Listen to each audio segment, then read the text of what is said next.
When Iranian missiles started raining down on Israel at the beginning of October in response to Israel's assassinations of Hamas and Hezbollah leaders, the United States was the first to condemn the attack.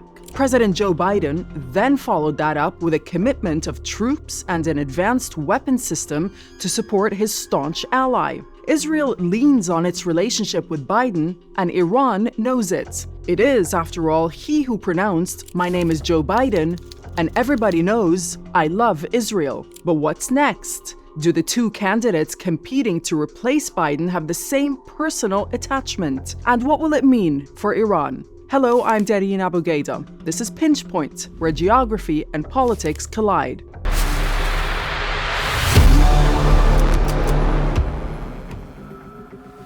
Buckle up, we're going on a journey to see exactly why the race for who becomes the next US president on November the 5th is being watched very, very closely in Tehran. Up until now, Israel has been able to rely on American support for its war on Gaza, its fight with Hezbollah in Lebanon, and yes, even its missile exchanges with Iran. Israel's Prime Minister, Benjamin Netanyahu, lumps Iran in with Syria and Iraq as a so-called Arc of Terror. And Donald Trump's record when he was in office points to more of the same if he's re-elected. It was, after all, President Trump who ordered the assassination of the leader of the Iranian Revolutionary Guard Corps's Quds Force, Qasem Soleimani, back in 2020. It was also Trump who pulled the plug on the JCPOA, the West's nuclear deal with Iran. And on the campaign trail, his rhetoric remains decidedly aggressive. Here he is attacking both Biden and Iran.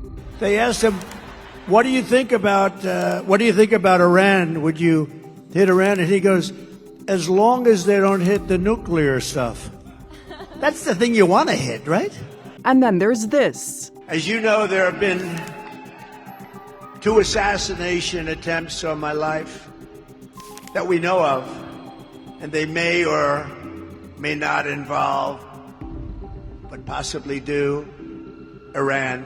But Iran is unlikely to take any more comfort in Kamala Harris either. She was vice president when the US attacked pro-Iranian targets in Iraq in February. 16 people died. And she was also in or around the room when a US drone in Baghdad struck another pro-Iranian target a few days later.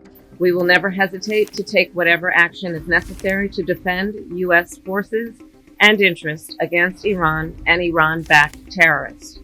And we will continue to work with our allies and partners to disrupt Iran's aggressive behavior and hold them accountable. So in terms of hating on Iran, it looks like, well, a dead heat. But let's take a closer look. Iran's new president, Masoud Pezeshkian, may be deepening his country's alliance with one of the US's other #1 enemies, Russia's Vladimir Putin. But he also told the United Nations that Iran is ready to end its nuclear standoff with the West, that he's ready to foster security partnerships with global powers and Iran's neighbors.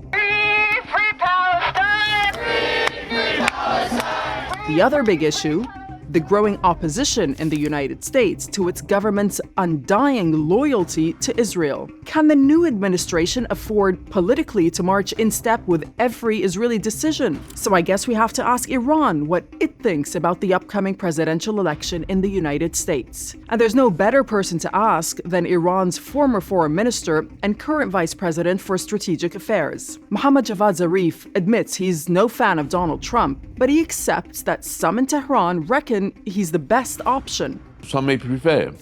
I certainly don't. I don't have any preference. But some may prefer him in Iran.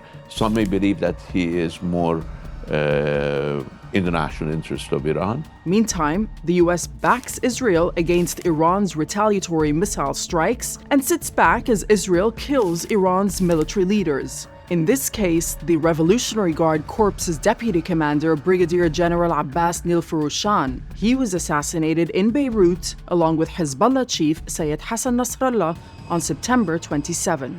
Then on October 26, the Israeli military said it struck missile factories and other sites near Tehran and in western Iran, releasing these pictures of jets which it says were involved. Whether Donald Trump or Kamala Harris succeeds Joe Biden, Iran will more than likely remain top of their foreign policy in tray.